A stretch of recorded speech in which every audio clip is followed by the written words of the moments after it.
미국 웰버 첼퍼만이라는 유명한 전도자이자 목사이셨던 분이 계셨습니다.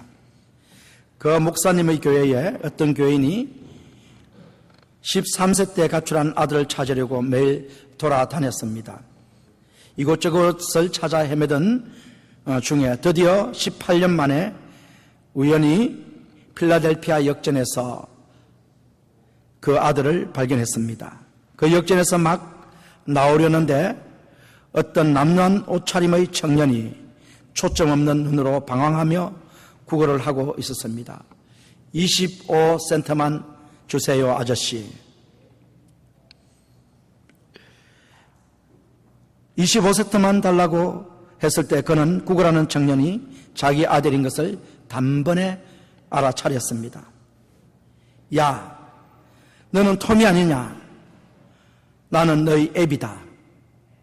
그러나 이 청년은 이 말에 아랑곳하지 않고 여전히 초점 없는 눈으로 그 아저씨를 바라보며 아저씨 25센트만 주세요라고 계속 구걸을 했습니다.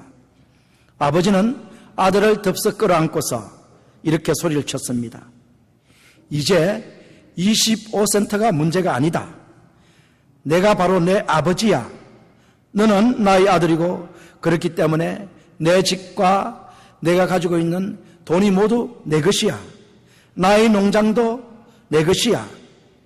내 생명조차도 내 것이란다. 나의 가진 모든 것이 내 것이야. 가자, 집으로 가자. 그리고 나와 함께 가자. 라고 말을 했습니다.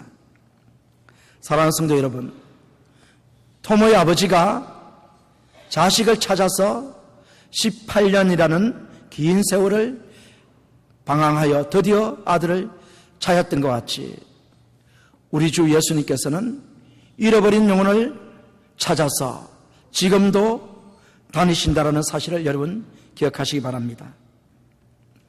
오늘 성경 말씀에 잃어버린 영혼에 대한 우리 주님의 사랑이 얼마나 큰지를 기록해 놓았습니다.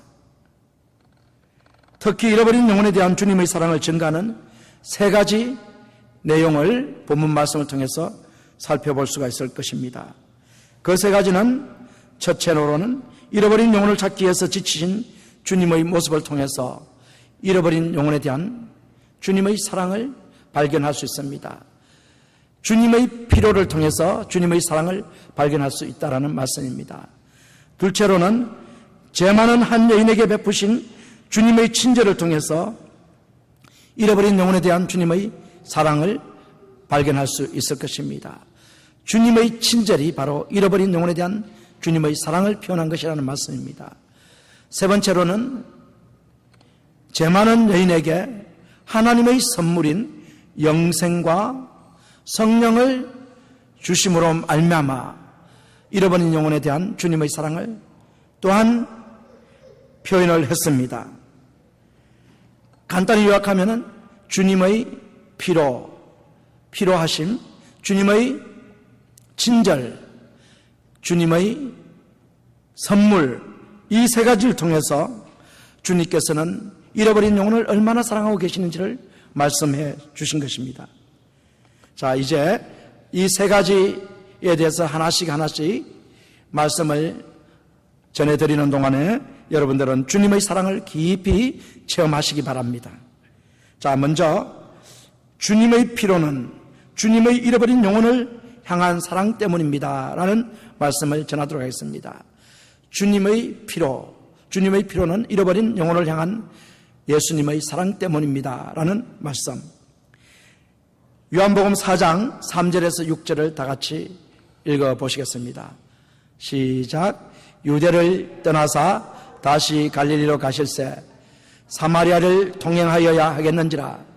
사마리아에 있는 수가라 하는 동네에 이르시니 야곱이 그 아들 요셉에게 준 땅이 가깝고 6절.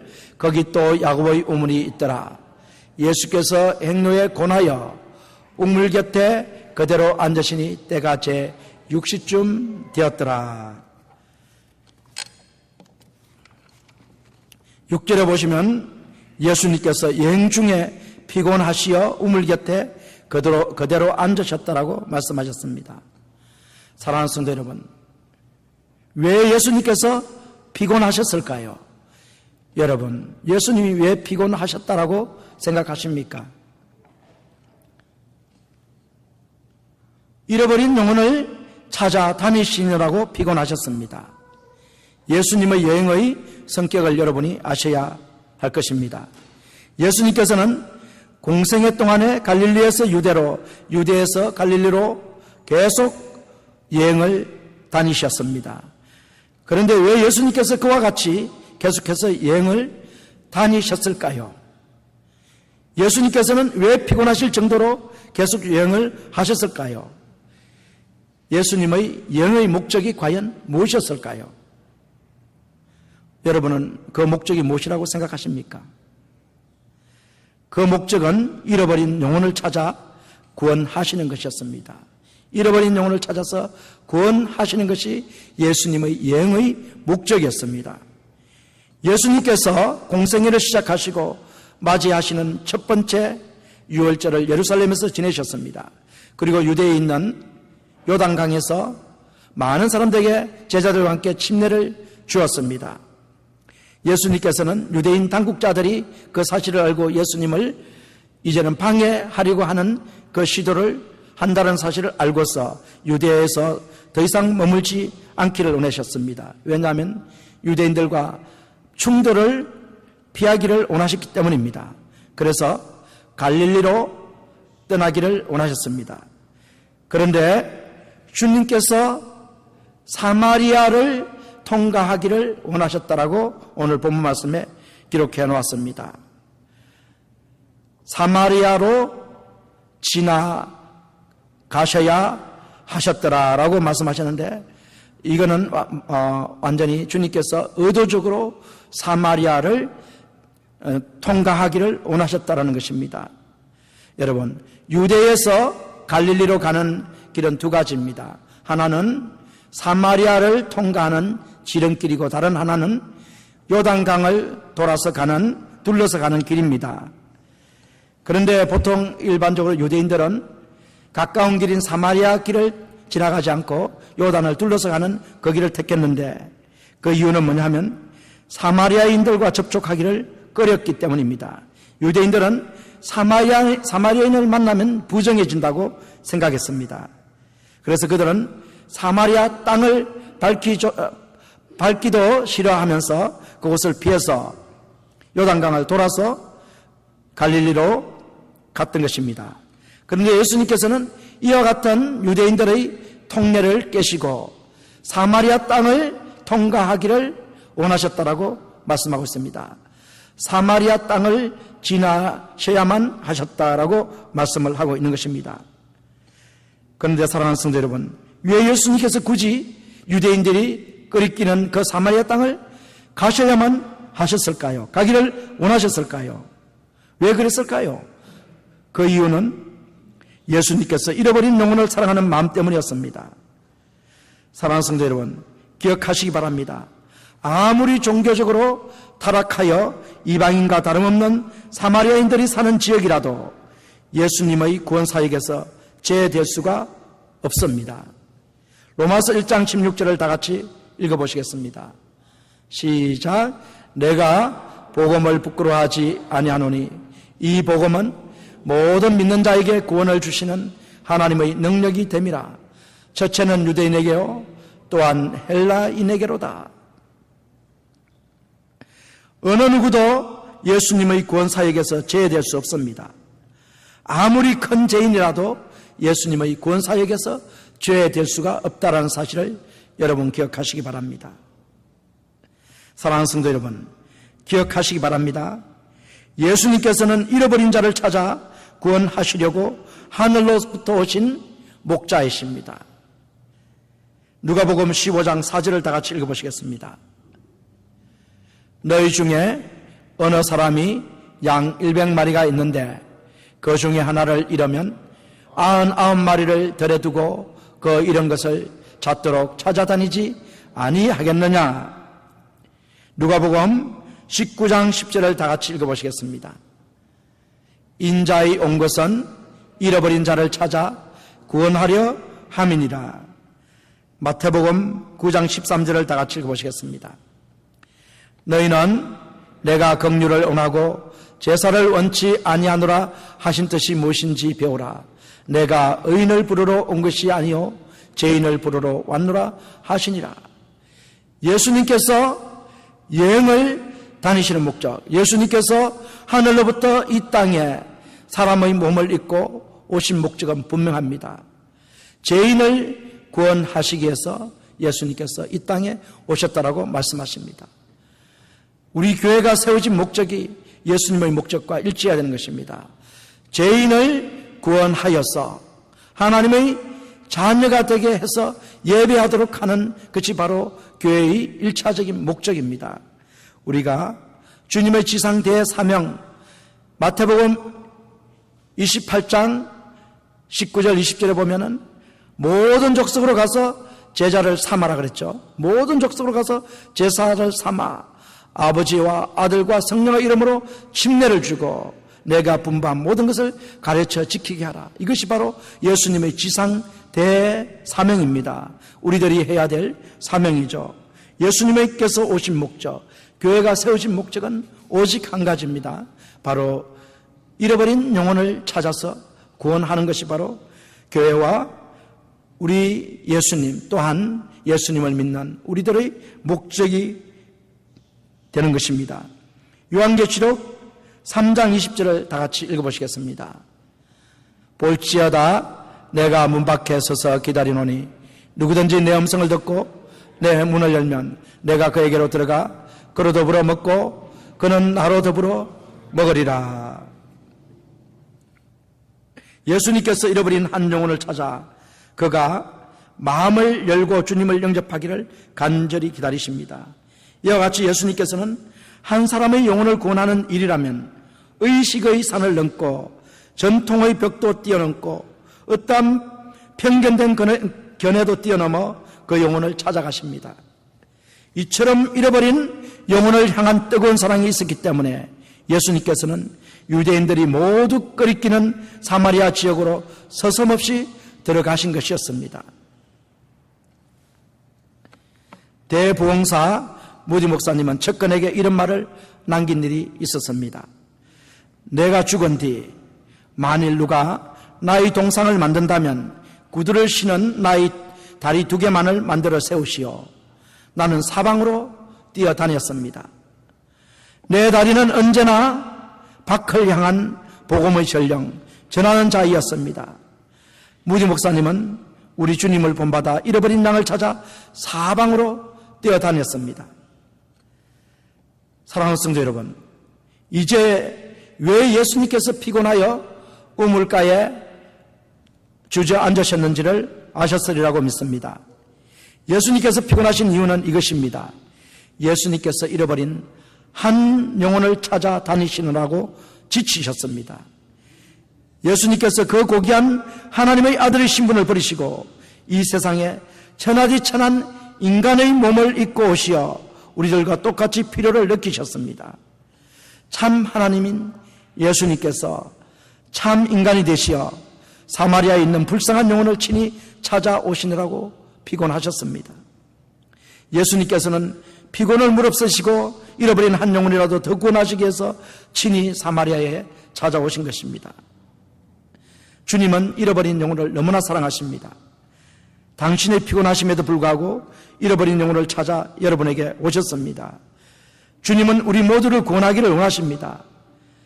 주님의 피로는 여러분의 영혼을 향한 주님의 사랑 때문에 생긴 것입니다. 여러분의 영혼을 구원하시기 위한 주님의 사랑으로 인한 주님의 피로라는 사실을 여러분 기억하시기 바랍니다. 자, 이제 잃어버린 영혼에 대한 주님의 사랑이 얼마나 큰지를 나타내는 두 번째 사실은 주님의 친절은 잃어버린 영혼에 대한 사랑의 표현이라는 것입니다. 주님의 친절. 요한복음 4장 7절에서 9절을 다 같이 읽어보시겠습니다. 사마리아 여자 하나가 물을 길러 왔음에 예수께서 물을 좀 달라 하시니 이는 제자들이 먹을 것을 사러 동네에 들어갔음이라. 사마리아 여자가 가로되 당신은 유대인으로서 어찌하여 사마리아 여자 나에게 물을 달라 하나이까 하니 이는 유대인이 사마리아인과 상종치 아니함이라라.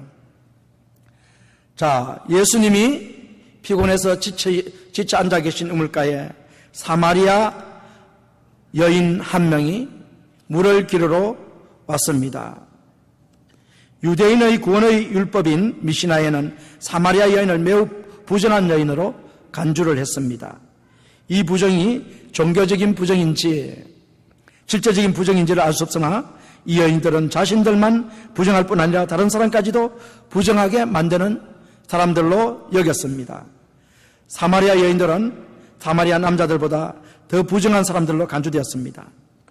그렇다면 본문에 등장한 이 여인은 부정한 여인 중에서 가장 부정한 여인입니다. 18절에 언급되었듯이 남편이 5이나 있었고 지금 6번째로 살고 있는 남자는 남편이 아니지만 같이 동거생활을 하고 있었습니다. 예수님께서 한 번 이혼하는 것도 간음이라고 말씀하셨습니다. 그런데 이 여인이 6번째 남자와 살고 있었다라는 사실은 6번 간음을 했다라는 말씀입니다. 그럼에도 불구하고 예수님께서 그 사마리아 여인을 만나고 있었다라는 것입니다. 예수님께서는 세상으로부터 버림받고 사람들께 손가락질 당하여 사람들을 기피하는 여자를 만나 주셨고 그 여자가 나타나자 다정하게 말을 건네셨습니다. 물 좀 달라, 물 좀 달라. 이와 같이 예수님께서 여자에게 다정하게 물을 달라고 부탁하신 것은 날이 더워서 목이 마르기도 했거니와 더 중요한 이유는 이 여인의 영혼을 구원하시기 위해서였습니다. 사랑하는 성도 여러분, 예수님과 사마리아 여인의 만남에서 우리는 잃어버린 영혼을 향한 예수님의 사랑을 발견할 수 있습니다. 예수님께서는 떳떳하지 못하고 부끄러운 생활을 하여 사람들과 어울리지 못하는 사마리아 여자에게 먼 길을 찾아오시어 우물가에서 기다리다가 만나 주셨습니다. 다정하게 말을 건네셨습니다. 우리들도 마찬가지라는 사실을 여러분 기억하시기 바랍니다. 우리가 먼저 예수님을 찾아가 만난 것이 아닙니다. 예수님께서 우리를 사랑하시어 우리에게 먼저 찾아오시어 우리를 기다리시다가 만나 주신 것입니다.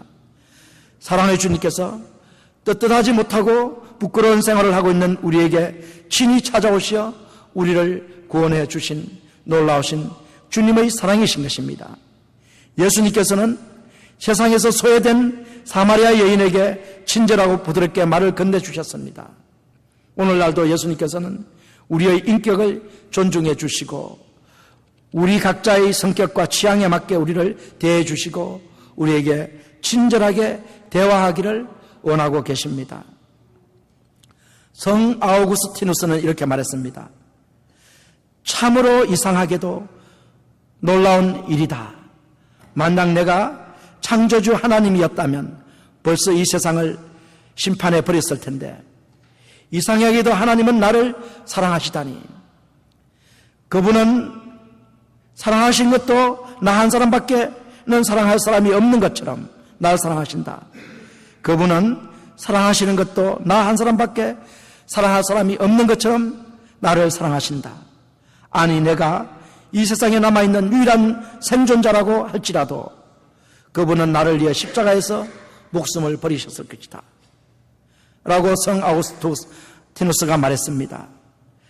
주님께서 죄인 중에 개수인 나를 사랑하시어 구원의 은혜를 입혀주셨다라고 사도 바울이 고백한 것 같이 성 아우구스투스가 고백을 한 것입니다.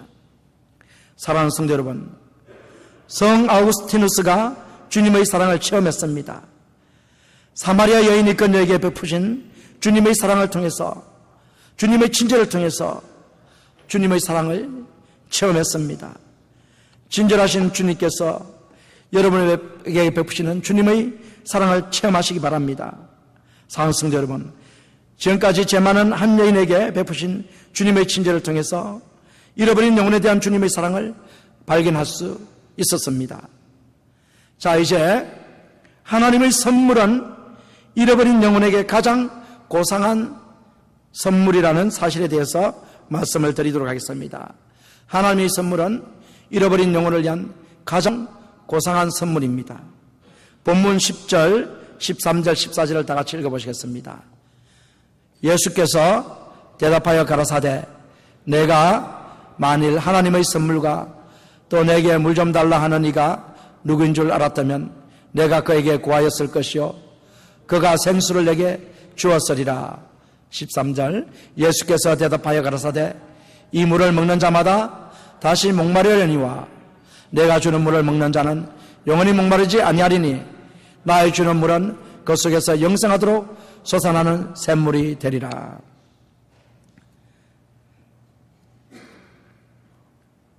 사마리아 여인은 자신에게 친절하게 인격적으로 말을 걸고 있는 한 유대인 남자를 만나서 어리둥절했습니다. 그녀는 상식을 뛰어넘는 주 예수님의 친절에 놀라움을 금할 수 없었습니다. 그러한 그녀에게 주님께서 본격적으로 그녀에게 찾아오신 목적을 알려주신 말씀이 10절입니다. 예수께서 대답하여 가라사대 내가 만일 하나님의 선물과 또 내게 물 좀 달라 하는 이가 누구인 줄 알았다면 내가 그에게 구하였을 것이요 그가 생수를 내게 주었으리라. 사랑하는 성도 여러분, 기억하시기 바랍니다. 여기서 하나님의 선물은 생수입니다. 하나님의 선물은 생수. 그것을 영생이라고 하는 분들도 있지만 10절을 자세히 읽어보시면 그것이 생수란 사실을 알 수가 있습니다. 10절은 사마리아 여인이 하나님의 선물을 주님께 구하면 주님께서 그녀에게 생수를 주시겠다라는 말씀입니다. 그러므로 하나님의 선물은 생수입니다. 우리가 하나님의 선물을 달라고 주님께 구하면 주님께서는 우리에게 생수를 주십니다. 리빙 워터를 주십니다. 이 시간 여러분 모두 하나님의 은혜의 선물인 생수를 구하시기 바랍니다. 예수님께서 여러분에게 생수, 성령을 여러분에게 주실 것입니다. 자, 14절 말씀과 7장 38절, 37절, 38절, 39절 말씀을 비교를 해보면 생수가 바로 성령이라는 사실을 알 수가 있습니다. 7장 38절에 보면 나를 믿는 자는 성경의 이름과 같이 그 배에서 생수의 강이 흘러나리라. 39절에서 보면 생수를 성령이라고 해석을 했습니다. 그러므로 4장에서 주님께서 생수를 주시겠다라고 말씀하셨는데 이 생수는 바로 무엇이냐면 성령을 말씀하시는 것입니다. 사랑하는 성도 여러분, 여러분이 예수님을 믿으면 생수, 성령을 받습니다. 또한 성령께서 영원토록 우리 속에 내주하십니다. 성령께서 우리가 영생을 누릴 수 있도록 우리 속에 솟아나는 샘물이 되어 주십니다. 우리가 예수님께 구하면 예수님께서 우리에게 하나님의 선물인 성령을 주시고 우리는 성령님의 중재로 영생을 얻게 됩니다. 사마리아 여인은 생수의 뜻을 알지 못했습니다. 하나님의 아들이시며 그리스도이신 예수님을 알지 못했습니다. 그래서 그녀는 야고보의 우물에서만 생수를 얻을 수 있을 것으로 생각하고 당신이 야곱보다 더 큰 사람입니까? 어찌해서 나에게 생수를 주시겠다라고 말씀을 하십니까? 라고 질문을 했습니다. 그녀의 그러한 불신에도 불구하고 예수님께서는 이 물을 먹는 자마다 다시 목마르려니와 내가 주는 물을 먹는 자는 영원히 목마르지 아니하리니 나의 주는 물은 그 속에서 영생하도록 솟아나는 샘물이 되리라 라고 말씀하셨습니다. 그래서 예수님께서 이제 생수의 뜻을 여인에게 알려주신 것입니다.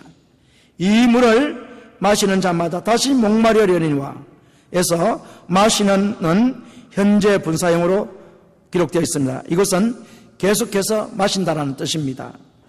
그러므로 우리가 야고보의 우물에서 기른 물을 마실 때 하루를 마시고 일주일을 마시고 한 달을 마시고 1년을 마셔도 계속해서 물을 마셔야 갈증이 겨우 해결되고 또다시 목이 마르게 되는 것입니다. 한 번 마신 것으로 갈증을 완전히 해결할 수 없는 것이 바로 야고보의 우물물입니다.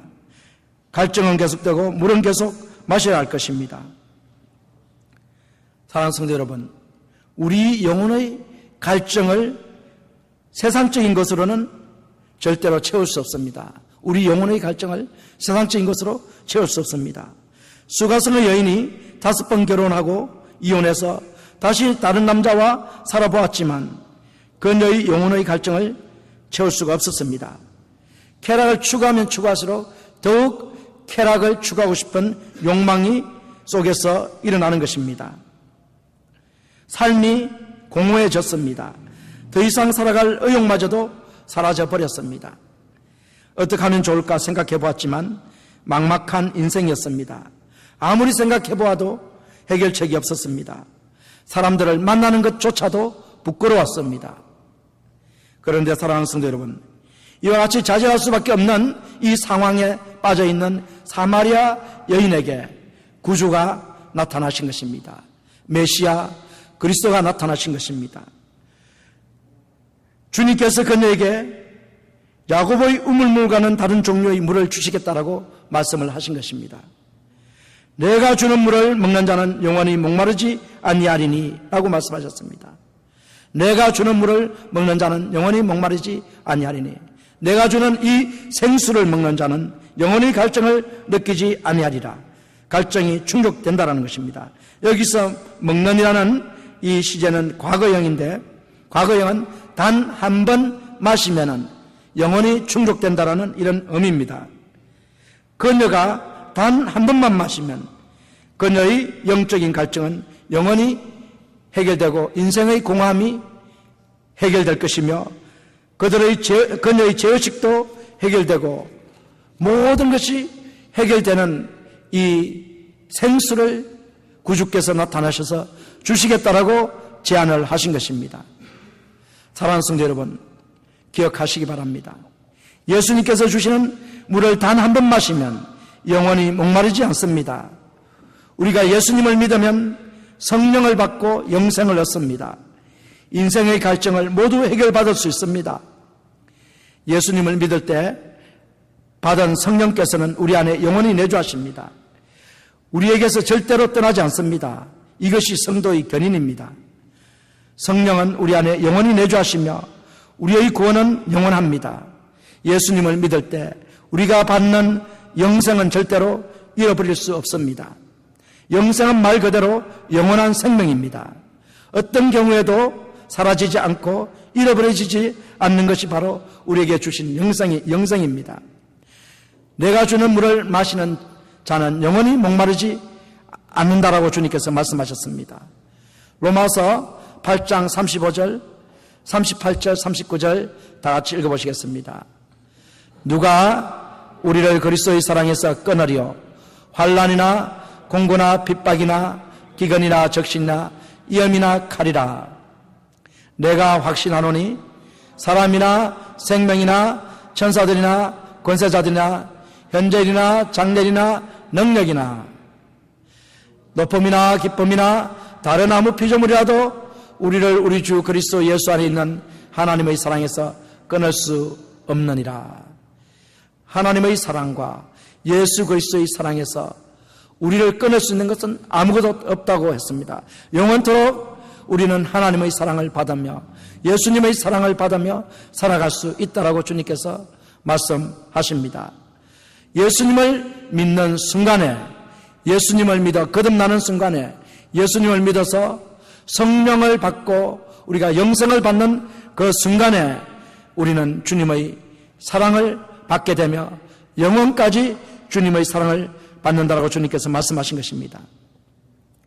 사랑하는 성도 여러분, 영생하도록 솟아나는 샘물이 되리라. 우리가 예수님께서 주시는 물을 마시면 그 물이 우리 속에서 영생하도록 솟아나는 샘물이 된다라고 주님께서 말씀하셨습니다.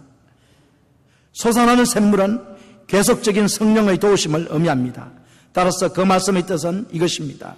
우리에게 영생이 믿음의 결과로 주어졌으며 우리가 계속적인 성령의 도우심으로 영생을 보존할 수 있다는 것입니다. 다시 말씀드리면 우리가 믿음으로 소유한 영생을 성령께서 우리로 하여금 끝까지 보존할 수 있도록 도와주십니다.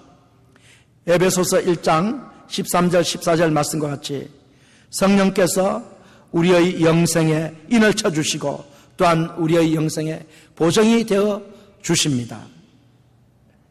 사랑하는 성도 여러분, 기억하십시오.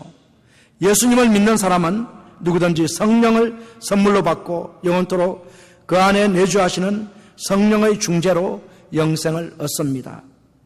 요한복음 5장 24절 다 같이 읽어보시겠습니다. 내가 진실로 너에게 이르노니 내 말을 듣고 또 내가 보내신 이를 믿는 자는 영생을 얻었고 심판에 이르지 아니하나니 사망에서 생명으로 옮겼느니라. 예수님의 말씀을 듣고 예수님을 믿는 자는 바로 영생을 얻었고, 영생은 이미 얻었습니다. 그리고 심판에 이르지 않는다. 영원한 생명을 얻었기 때문에 우리는 절대로 심판이 없습니다. 영원히 주님과 함께 사는 영생을 소유하였다라는 사실입니다. 자, 그런데 이와 같이 귀중한 이 영생을 주시겠다라고 주님께서 사마리아 여인에게 말씀하신 내용이 바로 14절 말씀입니다. 그런데 15절 말씀을 보면 이 사마리아 여인은 안타깝게도 주님께서 말씀하신 내용을 깨닫지 못합니다. 깨닫지 못했지만은 그러나 중요한 것은 주님께서 생수를 구하면 너에게 생수를 주겠다라는 이 말씀에 관심을 갖고 주님께 생수를 달라고 요구를 한다라는 사실입니다. 니고데모는 거듭나게 해달라고 부탁하지 않았습니다. 그러나 이 여인은 생수를 달라고 주님께 부탁하는 이런 내용을 볼 수 있습니다. 이것이 바로 키입니다. 우리가 비록 주님에 대해서 잘 알지 못합니다. 영생이 무엇인지 정확하게 알지 못합니다.